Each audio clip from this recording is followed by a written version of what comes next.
E come tutte le cose inaspettate ti colgono un po' di sorpresa, ma ti lasciano assolutamente un piacere. Ecco, mi avrebbe fatto piacere conoscere la signora Anna Maria un po' di più.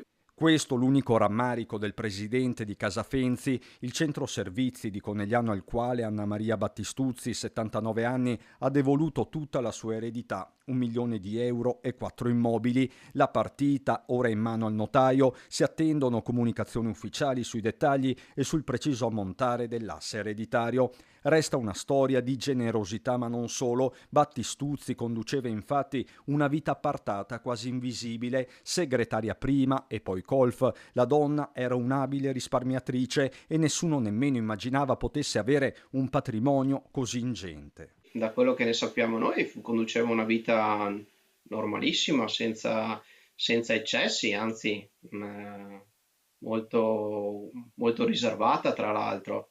Quindi è una cosa che deve far riflettere. In passato Anna Maria aveva anche tentato di entrare a Casafenzi, ma poi si erano rese necessarie altre soluzioni. La patologia della signora era tale per cui non avevamo una struttura idonea ad accoglierla in quel momento e di conseguenza è andata addirittura proprio a Piacenza, quindi si è allontanata molto dal territorio probabilmente per trovare una struttura idonea per curare al meglio le sue problematiche.